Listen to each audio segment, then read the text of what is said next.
J'avais déjà fait une sortie ici sur les aînés qui trompent l'Afrique, comme les Nathalie Yam, les Kémy Seba, les aînés qui trompent l'Afrique, qui ont trompé les Africains et qui sont nuisibles pour la cause africaine. Et ce sont eux, par manque de pragmatisme et par recherche de vengeance personnelle. Donc, la dernière sortie de Nathalie Yam, et je la vois circuler, j'hésitais à revenir là-dessus, en fait, qui dit, oui, qui critique ceux qui demandent au peuple camerounais de se soulever. Mais c'est la même Nathalie Yam qui demandait aux Burkinabés de se soulever. La même Nathalie Yam qui demandait aux Maliens de se soulever, qui demandait aux Centrafricains de se soulever. Mais eux, ils se soulevaient là. Donc c'est elle qui a envoyé, en fait c'est elle donc la raison de la mort de plusieurs jeunes Maliens, Burkinabés, Centrafricains, Tchadiens. Donc c'est elle en fait. C'est elle qui supportait en fait, qui a envoyé ces enfants-là mourir. C'est ce qu'elle nous dit. Dans les familles maliennes là, Burkina, de l'AES, de la Centrafrique et tout ça, vous savez maintenant qui a envoyé vos enfants vers la mort. Vous savez qui a tué vos enfants. C'est Nathalie Yam. Parce que si on utilise sa logique, donc c'est elle en fait. C'est elle qui a tué vos enfants. Vous voyez, les gens sont tellement corrompus qu'ils oublient même qu'ils se contredisent eux-mêmes.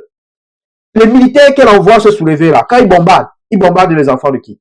Donc, les gens de l'AES, les parents endeuillés, la personne qui a poussé les militaires à aller bombarder, tuer vos enfants, les enlever dans la nuit, c'est Nathalie Yam. On utilise sa même logique. Les militaires qui sont morts là, parce qu'ils se sont rebellés. Si vous êtes morts, vos familles, ils doivent savoir c'est qui la coupable. C'est Nathalie Yam. Puisque c'est elle qui a fait des vidéos sur Internet, vous les trouverez. Ou elle vous envoie vous soulever. On ne peut pas être aussi bête. Profondément bête. Je vous ai déjà dit, il n'y a pas d'intellectuel sur la place publique en Afrique.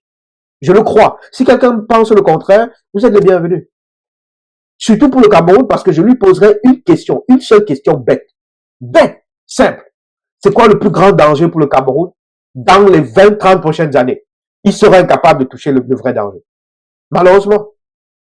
Je peux parler avec une certaine forme de prétention et un ton un peu dur. C'est parce que je suis frustré, en fait, de voir des aînés dont le rôle est supposé de protéger nous, les plus jeunes, de protéger les enfants, qui nous vendent pour leur poste, leurs besoins personnels. Et Nathalie Yam en fait partie.